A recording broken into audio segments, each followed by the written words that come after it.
Hi, I'm Rosa, and this is Deliciously Said. Thanks for joining me today. I am going to show you what's for dinner tonight at our house and how I make it. So thanks so much for joining me and coming along as I make this meal. Today I'm going to make a roast for dinner, and it's about 6:30 in the morning. I have a roast in the crock pot. I just put it in there on low, and now I'm going to cover it with these items plus a packet of Au Jus. So I'm going to use the entire packet, about 3 tablespoons of ranch, or 1 packet if you have it, about half of the pepperoncini jar, or maybe a third, and 1 packet of onion soup mix. And I'm going to let it cook all day. Here's the roast with the pepperoncinis, some of the pepperoncini juice, the Lipton soup mix, the ranch, and the Au Jus. And this is about a 2-pound roast. And it's going to cook the rest of the day. It's now been 4.5 hours. It's after 11 a.m. I'm going to check on the roast. The house smells delicious. I'm actually going to turn it. If I wasn't able to get home earlier and I wasn't able to turn it, it's not a big deal. It can cook like that without being turned and it'll do just fine. But I want to be able to turn it and put a little bit of the seasoning on top.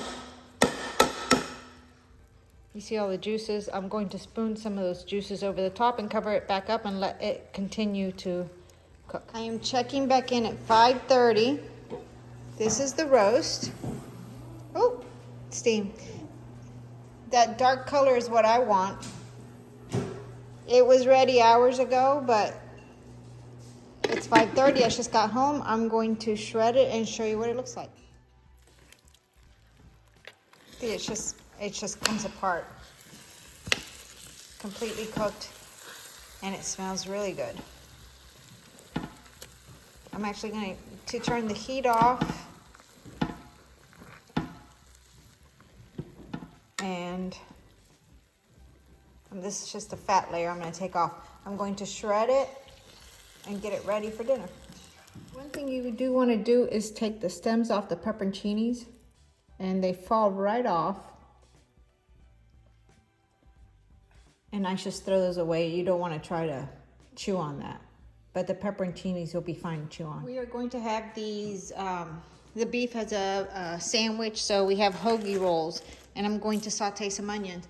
But I wanted to make a horseradish sauce to go with it. So the recipe I found calls for salt and pepper, apple cider vinegar chives, which I only have, I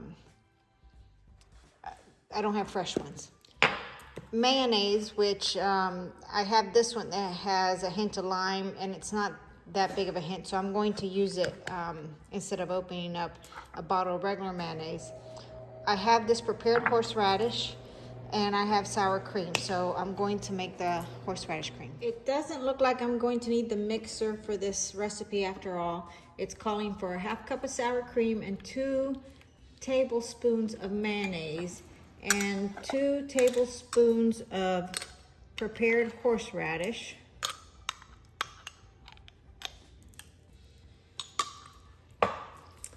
And then to that, I'm going to add a teaspoon of apple cider vinegar.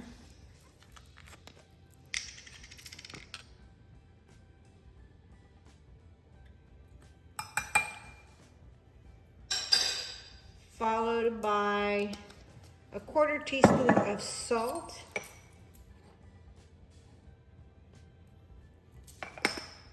an 1/8 of a teaspoon of black pepper,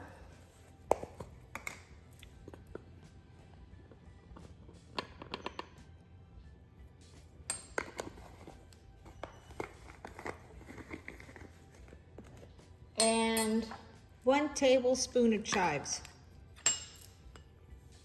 Well,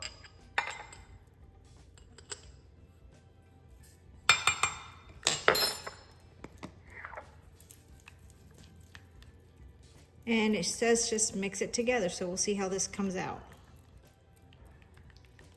Looks good though. I tasted it and thought it needed just a little bit more horseradish, so I added some more.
Dinner tonight is the beef from the pot roast with sauteed onions and the horseradish sauce, a side of fries and a side of watermelon and cantaloupe. And that's what's for dinner. Thanks again for joining me. I so appreciate you watching. That meal was delicious and I hope you give it a try as well. And the horseradish cream was so good I even put it on my fries. I hope to see you again in the next video.